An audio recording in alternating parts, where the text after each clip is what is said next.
I'm so excited to see what you all have achieved in the last few years. Your growth has been incredible, and I'm grateful for all of your hard work and sacrifice. A lot of that growth has been brought about by new people coming into the business to take advantage of our generous marketing plan and effective product line. So I thought I would take just a moment of your time to share with you a little bit about where forever came from and where forever is going. I've heard people describe this as our culture, but I think it's simply who we are. Several decades ago, I was an executive for a real estate development company called Web. And at that time, there was a lot of excitement about a new business concept. And like many of my colleagues and friends, I went along to a business opportunity meeting and listened to a presentation about multi-level marketing. I immediately fell in love with the concept that people would be motivated to help each other and be able to make a living doing so. It's a beautiful thing when you think about it. Although I was enjoying my career, I didn't think that I was contributing as much as I wanted, or as much as I could, to improve the well-being of the people around me.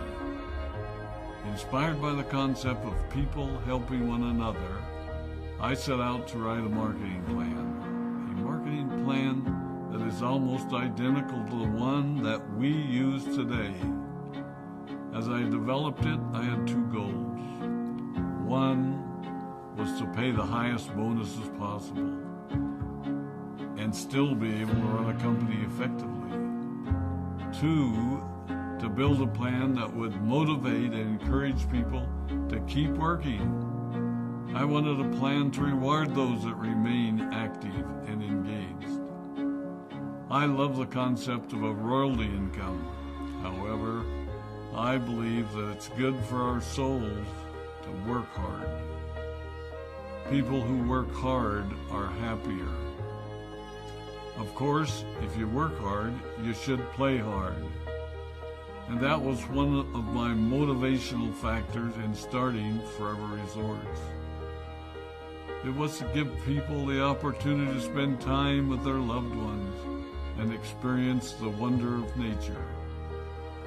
Next time we're together, maybe I can tell you more about my passion for our resorts, our rare animals, and spectacular natural resources. So, with the marketing plan prepared, I needed to find a product. And we searched around and looked at different opportunities. I was passionate about finding something that was effective, consumable, and that we knew would not be a fad. During my search, I met a group of doctors who had developed a method of stabilizing aloe vera. They convinced me of its efficacy, and we began testing the product, and were amazed by the results. We were in business.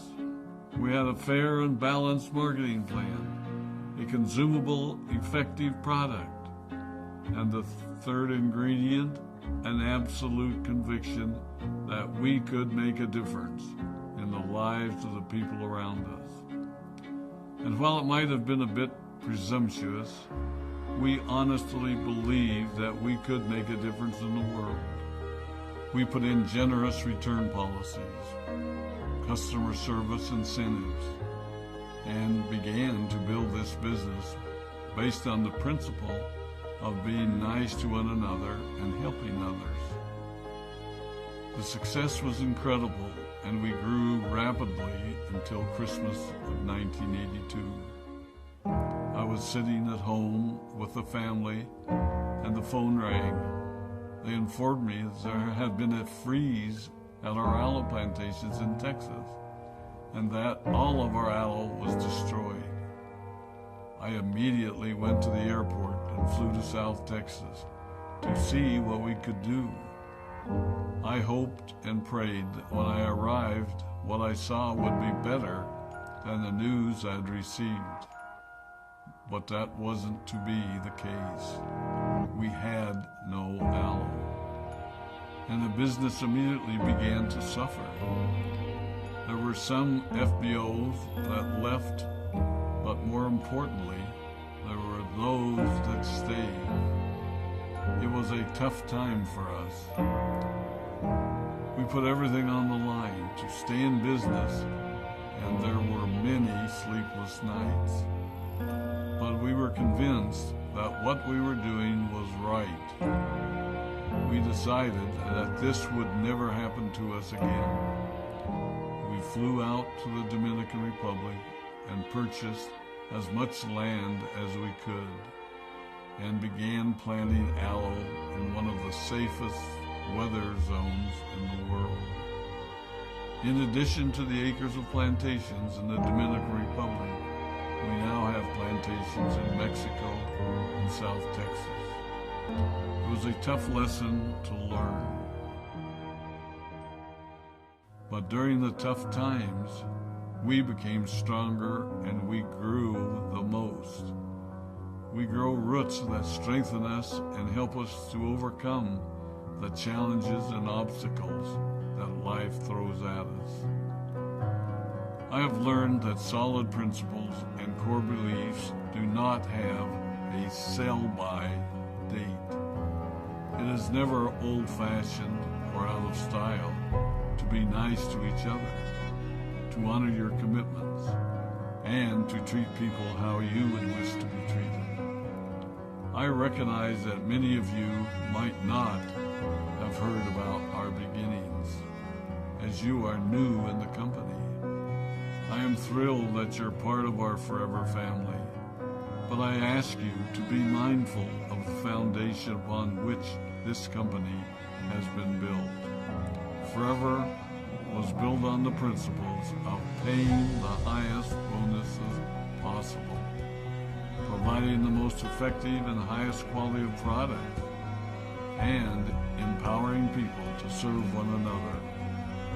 There are no shortcuts to success in our business. Of course, the speed at which we reach certain levels may vary, but the fundamental principles remain unchanged and will remain unchanged as we continue our journey over the next 4 decades and longer. There will be times when a pathway will open up to you that will tempt you to take a shortcut, to buy a little more product than you may need, to make a purchase in someone else's name, or other ways in which we are tempted to give up what we want most for what we want now. Never forget that you're a part of something special, a business that has been built upon taking the road less traveled.